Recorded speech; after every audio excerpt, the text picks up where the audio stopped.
അങ്ങനെ കാത്തിരിപ്പിനൊടുവിൽ നിവിൻ പോളിയുടെ ഏറ്റവും പ്രധാനപ്പെട്ട ചിത്രം ഇതാ വരാൻ പോവുകയാണ്. അതിൻ്റെ ഏറ്റവും പ്രധാനപ്പെട്ട അപ്ഡേഷനാണ് ഇന്നൊരു വീഡിയോ ഭാഗത്ത് ഉൾപ്പെടുത്തിയിരിക്കുന്നത്. വീഡിയോയിലേക്ക് മുൻപ് വീഡിയോ ലൈക്ക് ചെയ്യുക, ചാനൽ സബ്സ്ക്രൈബ് ചെയ്യുക. ഈ വരുന്ന മാർച്ച് ഏപ്രിൽ മാസങ്ങളിൽ അങ്ങോട്ട് ധാരാളം ചിത്രങ്ങൾ OTT റിലീസ് ചെയ്യും. നമ്മുടെ ചാനൽ ഭാഗം പരിശോധിച്ചാൽ ആ വീഡിയോയ്ക്ക് നിങ്ങൾക്ക് കാണാൻ വേണ്ടി സാധിക്കുന്നതായിരിക്കും.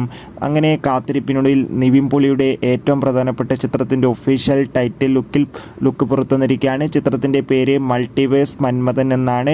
അതിഗംഭീരമായ ഒരു മികച്ച ക്വാളിറ്റി നൽകുന്ന പോസ്റ്റർ തന്നെയാണ് ആരാധകർക്ക് മുന്നിൽ വന്നിരിക്കുന്നത്. ചിത്രം ഈ വർഷം അല്ലെങ്കിൽ അടുത്ത വർഷം തിയേറ്ററുകളിൽ എത്തുമെന്നാണ് റിപ്പോർട്ടുകൾ സൂചിപ്പിക്കുന്നത്. എന്തായാലും ചിത്രത്തിൻ്റെ കൂടുതൽ അപ്ഡേഷൻ അറിയാൻ വേണ്ടി കാത്തിരിക്കാം. എത്ര പേരാണ് നിവിൻ പോളിയുടെ ഈ ഒരു പുതിയ ചിത്രത്തിനായി കാത്തിരിക്കുന്നത് കമൻറ്റ് ചെയ്യുക. കൂടുതൽ സിനിമാ വാർത്തകൾ പെട്ടെന്ന് ലഭിക്കാൻ നമ്മുടെ ചാനൽ ഇപ്പോൾ തന്നെ സബ്സ്ക്രൈബ് ചെയ്യുക. മാർച്ച് ഏപ്രിൽ മാസങ്ങളിൽ ധാരാളം ചിത്രങ്ങൾ OTT റിലീസ് ചെയ്യും.